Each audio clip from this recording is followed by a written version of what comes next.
For today's lesson, let's draw the termite dude. We're going to start with a circle. Now, this lesson was actually inspired by one of my students. Very lightly, just draw a circle. And I'll show you that drawing that my student drew to inspire this in just a few moments. But let's start with a light circle. And then what we'll do is I'm going to block in where the mouth is. Now, this is the different phases you go through, the different levels when you're drawing. Okay, first of all, you just block it in, sketch it in. We're just shaping. I'm going to draw the mouth of the termite coming down slight, just a bit coming downhill. And then I'll draw the top of the termite. This is just a funny little character, real easy, real sketchy. Don't worry about being exact. This is one that you could be as wiggly and as scribbly as you want. All right, now I'm going to draw the eyes. Now I'm going to start drawing dark, all right? So we have our light outline. Well, I'll work on the feet a little bit too. Now down here, watch this. I'm going to draw the two near legs. This leg right here, the two sides of the leg, is lower on the paper. Remember when we draw the box, the near corner is lower.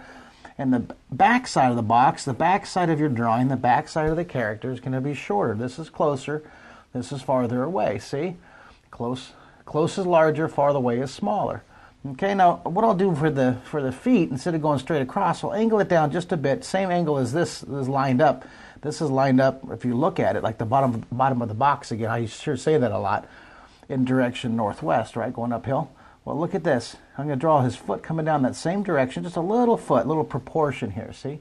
If you make his foot small, it makes his body look large.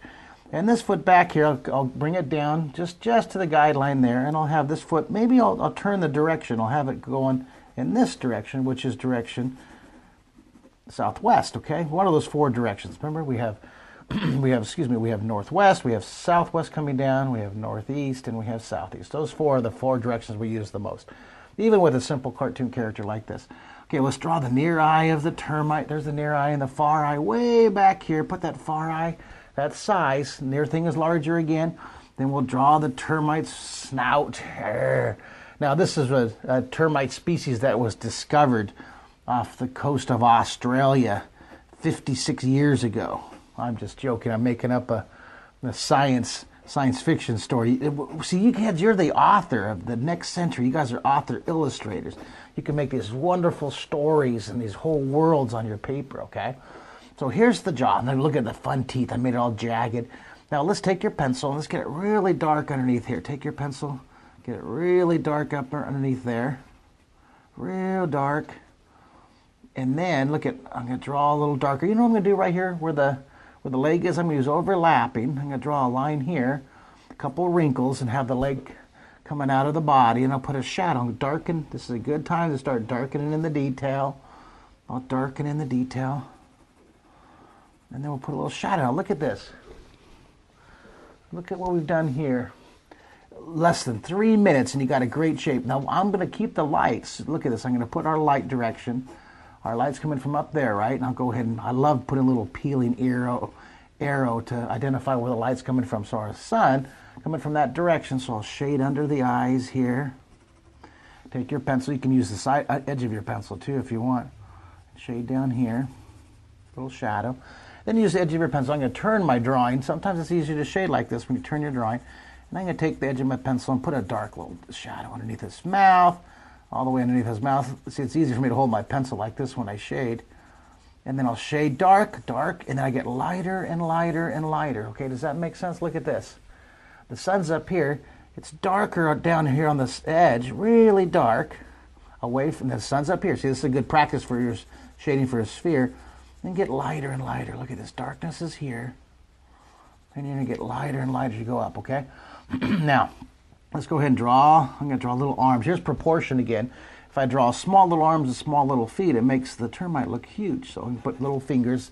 I just draw a banana and one small banana for the thumb and drooping bananas for the fingers. You could put 3 or 4 fingers. You could put 2 fingers. You could put a claw if you want.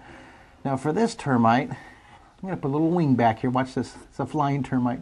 Eats all the wood. There's a little wing back here, and here's size. This wing is smaller, it's further away.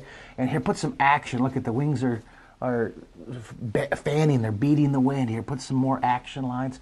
Draw, lots of action. Now for the pupils, you don't have to put pupils in your eye. I know a lot of Marvel comic artists that sometimes, for the sell out of their characters, they don't put the pupils, and it just makes it look more of an alien eye there. I sure like that shadow. Notice how I'm always scribbling more dark around the eyes, more darkness under the jaw. You can put nostrils on this too if you want. Now, let's see here. I'm going to draw the pupils. I'll put pupils. He's going to be looking over his shoulder. So I'll draw this eye, leave a little reflection in his eye. Leave that little reflection. And then over here, look at this. Really dark, and leave that little reflection. All right, now the far hand, this arm's closer. So back here, this one's going to be smaller. It's further away. He's going, hey, how are you? Good to see you, dude. How you doing? And then we're still in the scribble stage, but then I'm gonna put a big shadow under here. Let me center it for you. Put a shadow on the feet here. Still in the scribble stage, but then I'll take my paper Stompy. This is a great tool. You can use your finger. Finger does the same thing, but I'll keep my hands clean and use my paper stomp. There's about 30 cents at an art supply store. Go online. You can search for these paper stomps. S-T-O-M-P, paper stomp. Little stompy. Some people call them blending tortillions. See how nice and blended that looks? Look at that. Can you zoom in on that jaw there? Just zoom in here. And look at this. Isn't that right there's great? Look at that. I'm going to shade underneath the eyes. Isn't that wonderful? Look at that. And put a little tone. Look at I don't even have to put any more pencil. If I want to put a little tone, just use the residual pencil lid that's on the paper stomp. And it gives your jaw. See, I can put a little bit of tone here, a little bit back here, a little bit on the wings, just a little bit up there, a little tone. Blend in. I just love this blending. I love it. You can see why I have been stuck on my pencil shading drawing mode for 45 years, my whole life, because it's such a nice medium to work in. Some people love color, some people love pen and ink, some people love airbrushing. I love pencil and shading. Go ahead and pull back. Let's take a full look at that. Okay, there you go. What a nice termite dude. Now let me end this lesson by showing you Queen Teresa termite. This is Teresa's drawing. I love how she put the craters around the outside. Isn't that neat? Queen Teresa termite. Let's see how. Why don't you send me some of your great drawings? Email them to me. I'd love to show them on the webisode lessons. Good job. Way to go, and I'll see you on the next lesson. Yeah.